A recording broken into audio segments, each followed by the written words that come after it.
परछाई। युवराज अपनी नजरें झुकाकर अपनी बाहों में लिपटी सुहानी को देखता है। युवराज का चेहरा सुहानी के चेहरे के बेहद नजदीक था। सुहानी की सांसें युवराज के चेहरे पर पड़ रही थी। वो धीरे धीरे सुहानी की तरफ बढ़ता है और उसके गाल पर किस कर देता है। सुहानी अब भी गहरी नींद में सोई हुई थी। उसने युवराज को कसकर पकड़ रखा था।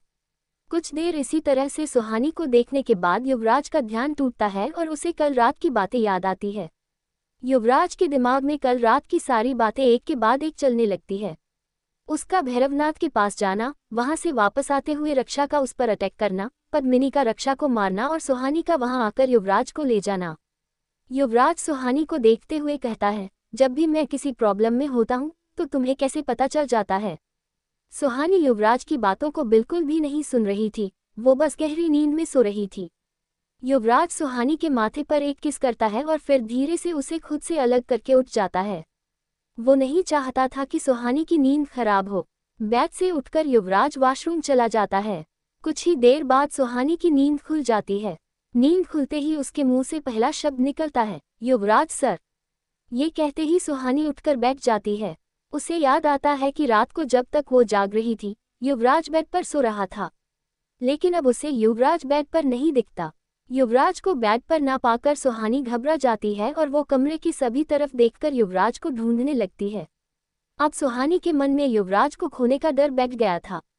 वो बेड से उठकर घबराते हुए युवराज को आवाज देती है, युवराज सर। युवराज ठीक उसी वक्त वॉशरूम से बाहर आता है। युवराज को कमरे में देखकर सुहानी की जान में जान आती है। वो भागते हुए युवराज के पास जाती है और उसे जोर से गले लगा लेती है। सुहानी को इस तरह से देखकर युवराज उसकी फीलिंग्स समझ जाता है और अपना एक हाथ सुहानी के कंधे पर और दूसरा हाथ उसके सर पर हल्के से रख देखता है। युवराज भी सुहानी को वैसे ही गले लगाना चाहता था जैसे सुहानी ने इस वक्त उसे गले लगाया हुआ था, लेकिन हमेशा की तरह वो खुद को कंट्रोल कर लेता है। युवराज सुहानी के सर पर धीरे से हाथ रखकर कहता है, अब मैं बिल्कुल ठीक हूँ। युवराज की आवाज़ से सुहानी का ध्यान टूटता है और वो युवराज से अलग होकर अपने दोनों हाथों से युवराज के सीने को मारते हुए उसे पीछे धकेलने लगती है। ये देखकर युवराज चौंक जाता है और कहता है, सुहानी, तुम ये क्या कर रही हो। अब सुहानी की आंखों में नमी के साथ साथ युवराज के लिए गुस्सा भी दिख रहा था। वो युवराज के सीने को मारते हुए गुस्से में कहती है, मुझे तो बड़ा प्रवचन देते हो, सिक्योरिटी के बिना यहाँ मत जाओ, वो मत करो, लेकिन खुद अपनी एक भी एडवाइस फॉलो नहीं करते। सुहानी इसी तरह से युवराज को डांटते हुए उसके सीने पर पुश करते हुए उसे पीछे धकेल रही थी। वैसे तो सुहानी में इतनी ताकत नहीं थी कि वो युवराज को 1 इंच भी हिला सके, लेकिन युवराज ने अभी अपनी बॉडी को बिल्कुल लूज छोड़ दिया था, जिससे सुहानी के पुश करने पर वो एक एक कदम पीछे होता जा रहा था। युवराज को सुहानी का ये फिक्र से भरा गुस्सा बहुत प्यारा लग रहा था। तभी युवराज सुहानी के दोनों हाथों को पकड़ लेता है और अगले ही पल वो सुहानी की कमर को पकड़कर उसे अपने बिल्कुल करीब लाकर उसके गाल पर किस कर देता है। युवराज के ऐसा करते ही हैरानी से सुहानी की आंखें बड़ी हो जाती है और वो उसी जगह बिल्कुल फ्रीज हो जाती है। सुहानी की हार्ट बीट इस वक्त इतनी तेज थी कि युवराज उसे साफ सुन सकता था। युवराज अपने होंठ सुहानी के गाल से अलग करता है और उसके चेहरे को देखने लगता है। अभी भी युवराज का एक हाथ सुहानी की कमर पर था। युवराज हल्की मुस्कान के साथ धीमी आवाज में कहता है, तुम्हें नहीं लगता कि कभी कभी तुम कुछ ज्यादा ही बोलती हो। ये कहकर युवराज सुहानी से अलग हो जाता है और अपने बेड पर बैठकर जूते पहनने लगता है। सुहानी अभी भी उसी जगह फ्रीज होकर अपनी आंखें बड़ी किए हुए खड़ी थी। जो कुछ अभी युवराज ने किया था उस पर सुहानी को भरोसा ही नहीं हो रहा था। युवराज अपनी शू लेस बांधते हुए सुहानी की तरफ देखता है। सुहानी को इस तरह शॉक में देखकर युवराज को हंसी आ रही थी, लेकिन वो अपनी हंसी कंट्रोल कर लेता है। युवराज चलकर सुहानी के पास जाता है और कहता है, मैं जॉगिंग के लिए जा रहा हूँ। मुझे लगता है कि तुम्हें अब अपने रूम चले जाना चाहिए। अगर किसी ने तुम्हें इस वक्त अपने रूम की जगह यहाँ देख लिया तो तुम्हें एक्सप्लेन करना पड़ेगा। ये कहकर युवराज दरवाजे की तरफ बढ़ जाता है। सुहानी के दिमाग में युवराज की सिर्फ एक ही बात रजिस्टर होती है कि वो इस वक्त जॉगिंग के लिए जा रहा है। सुहानी भागते हुए युवराज के सामने खड़े हो जाती है और कहती है, आप जॉगिंग के लिए नहीं जा सकते। युवराज अपने आईब्रोज जोड़ते हुए कहता है, और वो क्यों? सुहानी जवाब देती है, वो इसलिए क्योंकि आपकी तबीयत खराब है और डॉक्टर ने आपको आराम करने के लिए कहा है। वैसे भी मुझे आज आपको हॉस्पिटल लेकर जाना है। युवराज अपने आईब्रोज उठाकर कहता है, तुम मुझे हॉस्पिटल लेकर जाओगी? सुहानी कहती है, हाँ। तो और कौन लेकर जाएगा? युवराज कहता है, मैं तो रॉबिन के साथ भी जा सकता हूँ। तुम्हें मेरी फिक्र करने की कोई ज़रूरत नहीं है। युवराज की बातें सुनकर सुहानी का मुंह बन जाता है और वो हाइपर होकर कहती है, नहीं, आप मेरे साथ ही हॉस्पिटल जाओगे। युवराज कहता है, ठीक है, मैं तुम्हारे साथ हॉस्पिटल चला जाऊंगा, लेकिन एक वजह बताओ कि मैं तुम्हारे साथ ही क्यों जाऊं? युवराज के सवाल पर सुहानी सोचते हुए कहती है, क्योंकि हाँ, आप भी मुझे कई बार हॉस्पिटल लेकर गए हो, तो मुझे बस हिसाब बराबर करना है। युवराज कहता है, अच्छा, अगर ऐसी बात है तो हमारे बीच तो कई सारे हिसाब बराबर होने बाकी है। युवराज सुहानी के साथ ये कन्वर्सेशन बहुत एंजॉय कर रहा था। युवराज की बात सुनकर सुहानी को युवराज का किस याद आता है जो उसने कुछ देर पहले ही सुहानी को किया था। वो घबराते हुए अपने कुछ कदम पीछे ले लेती है और युवराज को उंगली दिखाकर हकलाते हुए कहती है, देखिए युवराज सर, आपको आज मेरे साथ हॉस्पिटल चलना ही होगा, वरना क्या? युवराज भी सुहानी की तरफ 2 कदम बढ़ते हुए कहता है। सुहानी कुछ सोचते हुए कहती है, वरना वो हाँ, वरना मैं बिना सिक्योरिटी के आपके घर से भाग जाऊंगी, फिर ढूंढते रहना मुझे रॉबिन के साथ। सुहानी का ये बचकाना जवाब सुनकर युवराज अब अपनी हंसी कंट्रोल नहीं कर पाता और वो सुहानी के सामने ही जोर जोर से हंसने लगता है। युवराज को इस तरह से हंसते देख सुहानी हैरान रह जाती है। उसने कभी भी युवराज को खुलकर मुस्कुराते हुए भी नहीं देखा था, हंसना तो बहुत दूर की बात है। युवराज खुद नहीं जानता था कि वो आखिरी बार हंसा कब था। युवराज को इस तरह हंसते देख सुहानी के चेहरे पर भी मुस्कान आ जाती है। युवराज कहता है, तुम्हें कहीं भागने की जरूरत नहीं है, मैं तुम्हारे साथ ही हॉस्पिटल चलूंगा। ओके, सुहानी हाँ में सर हिला देती है। युवराज आगे कहता है, एक और बात, शुभ्रा मासी को कल रात के बारे में कुछ पता नहीं चलना चाहिए। ये जानकर वो बहुत घबरा जाएंगी। सुहानी फिर से अपना सर हिला देती है और दरवाजे की तरफ बढ़ जाती है। दरवाजे की तरफ बढ़ते हुए सुहानी को कुछ याद आ जाता है और वो फिर से पीछे मुड़कर युवराज से कहती है, लेकिन युवराज सर, कल हुआ क्या था कि आपकी ऐसी हालत हो गई थी? युवराज सीरियस टोन में कहता है, वो मैं तुम्हें बाद में बताऊंगा, अभी तुम अपने रूम में जाओ। युवराज की बात सुनकर सुहानी युवराज के कमरे से बाहर चली जाती है। युवराज के कमरे से बाहर निकलते ही सुहानी युवराज की किस याद आ जाती है। उसका चेहरा शर्म से लाल हो जाता है। सुहानी अपने उस गाल पर हाथ रखती है जिस पर युवराज ने किस किया था और वैसे ही अपने कमरे की तरफ बढ़ने लगती है। तभी सामने से अक्षय आता है। वो देखता है कि सुहानी अपने गाल पर हाथ रखे हुए कहीं खोई हुई चल रही है। ये देखकर अक्षय सुहानी के पास जाता है और उससे कहता है, सुहानी, तुम ठीक हो? सुहानी का दिमाग अभी भी बिल्कुल ब्लैंक था। वो अक्षय की तरफ देखते हुए हाँ में अपना सर हिला देती है। अक्षय आगे कहता है, तुमने अपने गाल पर हाथ क्यों रखा हुआ है? क्या किसी ने तुम्हें थप्पड़ मारा? सुहानी ना में सर हिलाती है। अक्षय कुछ सोचते हुए कहता है, तो फिर क्या तुम्हारे दांतों में दर्द हो रहा है? सुहानी फिर से ना में सर हिलाती है। अक्षय स्माइल्टी कहता है, तो फिर कान में दर्द हो रहा होगा। अक्षय ये कह ही रहा था तभी सुहानी अपने गाल पर हाथ रखे हुए ही आगे बढ़ जाती है। सुहानी को इस तरह से बिहेव करते हुए देख अक्षय अपना मुंह बाना कर कहता है, इसे क्या हो गया? ऐसे क्यों बिहेव कर रही है? कुछ सोचते हुए अक्षय आगे कहता है, मैं तो भूल ही गया था। सुहानी तो युवराज से प्यार करती है, इसलिए इसका ये हाल तो होना ही था। युवराज से प्यार करके कोई नॉर्मल थोड़ी रह सकता है। ये कहकर अक्षय आगे बढ़ जाता है। सुहानी अपने कमरे में जाकर निशा और विवेक को रात के एक्सीडेंट के बारे में सारी बातें बता देती है और ये बात किसी और से शेयर करने से मना कर देती है। कुछ देर बाद सुहानी युवराज को लेकर हॉस्पिटल चली जाती है। सुहानी के जाने के बाद विवेक निशा के कमरे में आता है। वो निशा के पास आकर उससे कहता है, निशा, मुझे तुमसे एक ज़रूरी बात करनी है। निशा कहती है, हाँ कहो, क्या बात है? विवेक कहता है, मुझे एक ट्रांसलेटर मिल गया है। विवेक की बात निशा को समझ नहीं आ रही थी। वो कंफ्यूज होकर कहती है, ट्रांसलेटर? लेकिन किस लिए? विवेक कहता है, मृदुला के पति की डायरी ट्रांसलेट करने के लिए। विवेक की बात सुनकर निशा चौंक जाती है। वो विवेक से कहती है, लेकिन हमें अब ट्रांसलेटर की क्या ज़रूरत है? युवराज सर ने तो हमें पूरी डायरी ट्रांसलेट करके सुना दिया था ना। विवेक निशा की बात से असहमत होते हुए कहता है, नहीं, उन्होंने पूरी डायरी ट्रांसलेट नहीं की थी, लास्ट पेज रह गया था। निशा विवेक को याद दिलाते हुए कहती है, विवेक, तुम्हें याद नहीं क्या युवराज सर ने कहा था कि उस लास्ट पेज में मृदुला और उसके पति के कुछ पर्सनल मोमेंट्स थे। विवेक सीरियस होकर कहता है, मुझे ऐसा नहीं लगता। निशा विवेक को एकटक देखने लगती है और कहती है, क्या तुम युवराज सर पर शक कर रहे हो? विवेक ना में अपना सर हिलाते हुए कहता है, नहीं निशा, मुझे युवराज सर पर पूरा भरोसा है। उन्होंने हमेशा हमें हर प्रॉब्लम से प्रोटेक्ट किया है, उन पर शक करने का तो सवाल ही नहीं उठता। निशा कहती है, फिर तुम उस डायरी को फिर से ट्रांसलेट क्यों करवाना चाहते हो? विवेक कहता है, क्या तुमने उस दिन युवराज सर का चेहरा नहीं देखा था जब वो उस डायरी का लास्ट पेज पढ़ रहे थे? वो अपनी फीलिंग्स अपने चेहरे पर कभी नहीं आने देते, लेकिन उस दिन उस पेज को पढ़ने के बाद उनकी आंखें कुछ और ही कह रही थी। आई एम श्योर उन्होंने उस लास्ट पेज में कुछ तो ऐसा पढ़ा है जो वो हमसे छुपा रहे हैं। विवेक की पूरी बात सुनकर निशा कहती है, लेकिन युवराज सर हमसे कुछ क्यों छिपाएंगे? विवेक निशा को समझाते हुए कहता है, क्योंकि वो हमें प्रोटेक्ट करने की कोशिश कर रहे हैं। मैंने नोटिस किया है कि जो बातें हमारे लिए डेंजरस हो सकती है, युवराज सर उन बातों को हम तक पहुंचने नहीं देते।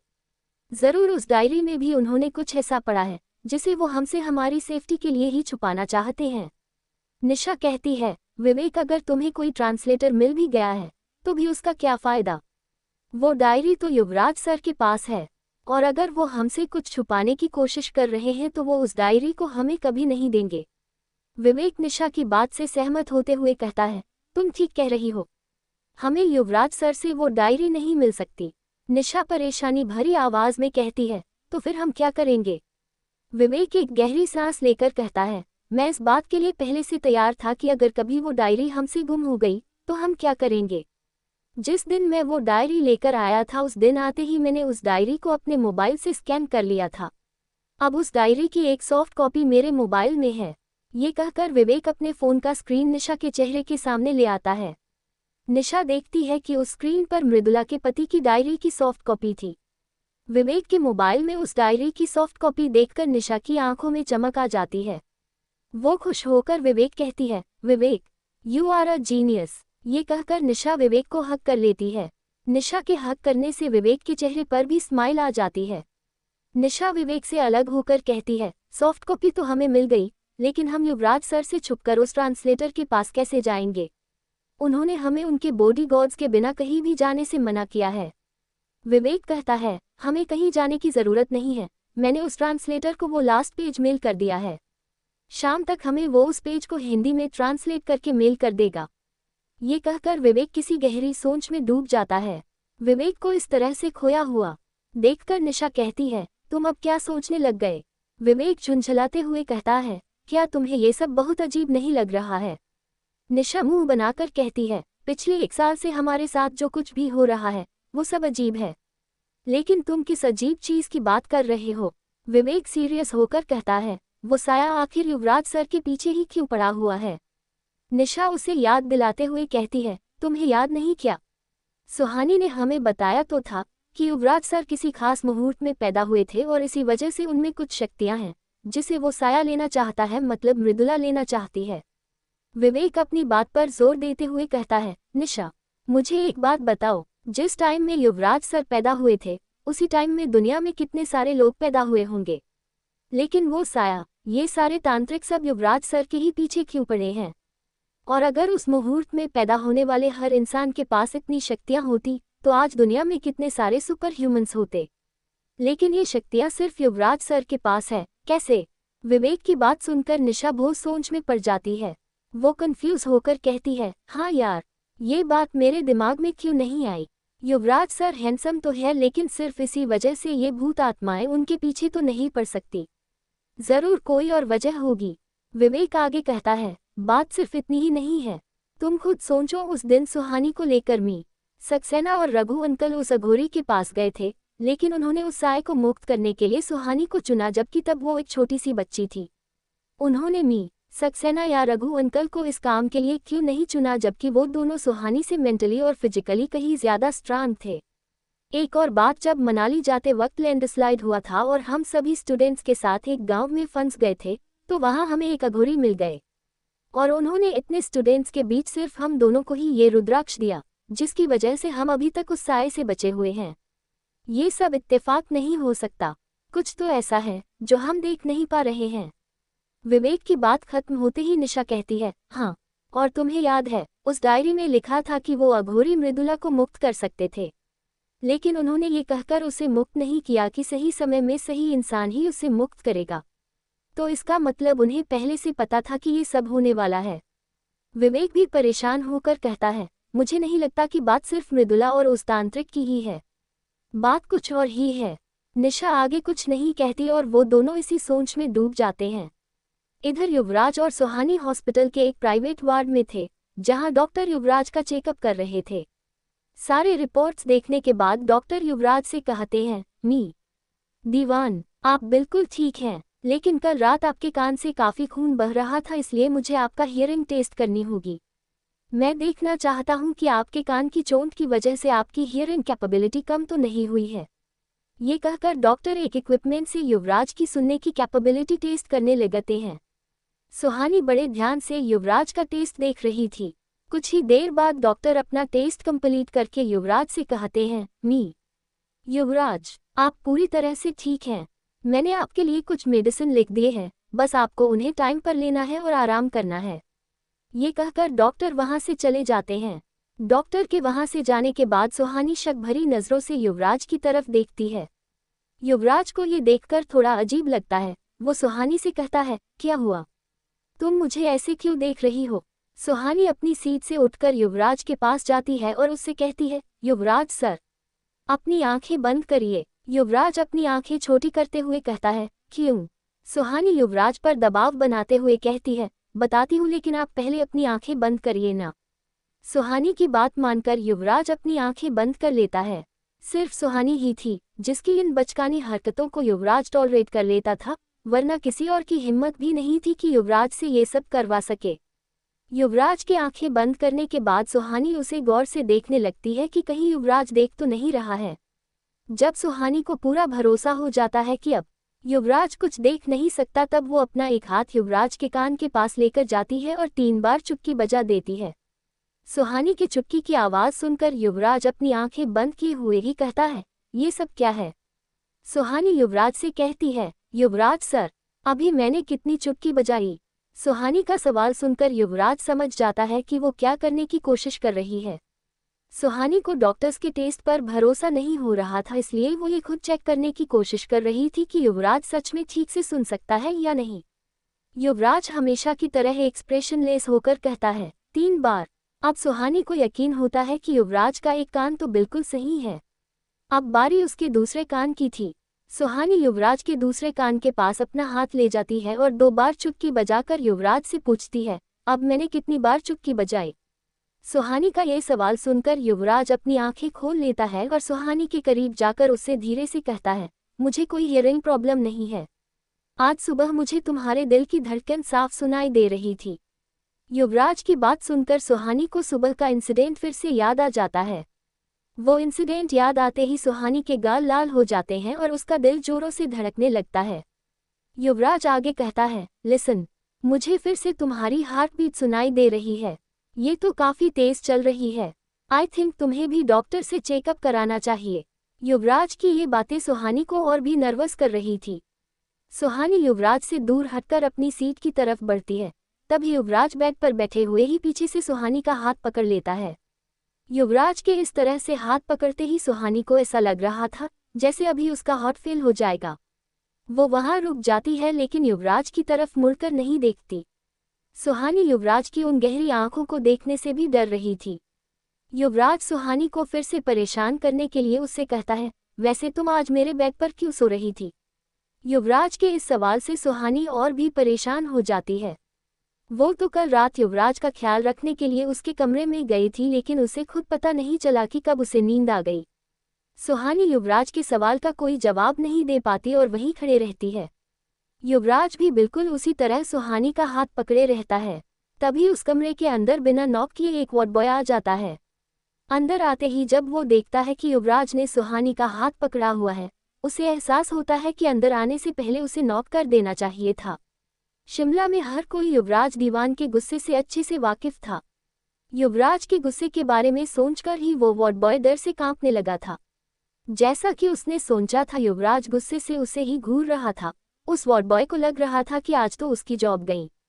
लेकिन जैसे ही सुहानी की नज़र उस वार्ड बॉय पर पड़ती है, उसे युवराज से बचने का रास्ता मिल जाता है। सुहानी युवराज से अपना हाथ छुड़ाते हुए उस वार्ड बॉय के पास जाती है और उससे उसके हाथ में रखे मेडिसिन्स ले लेती है, जिन्हें वो युवराज के लिए लेकर आया था।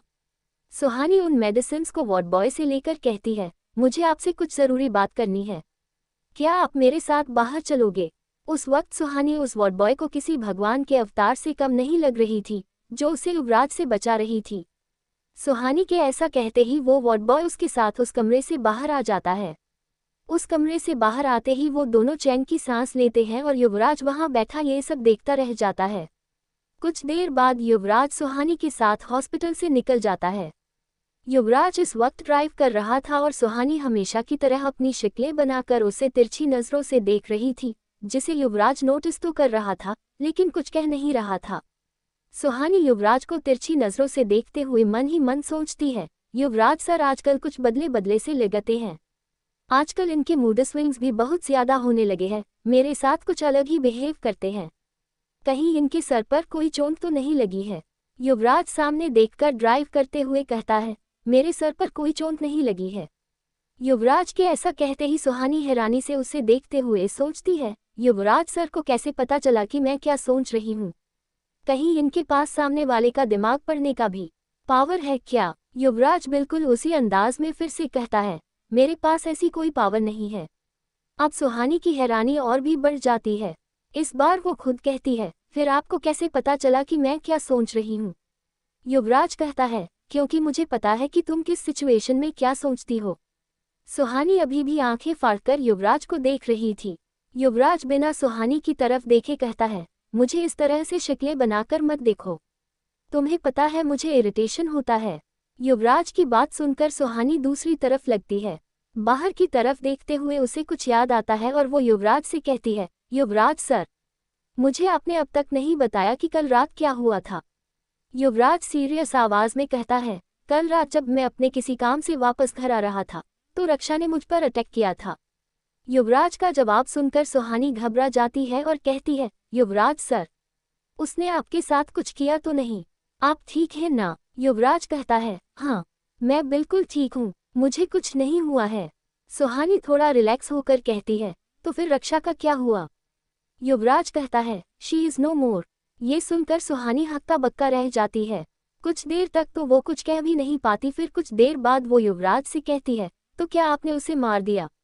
युवराज अपनी कार रोककर साइड में लगा देता है और हैरानी से सुहानी को देखने लगता है।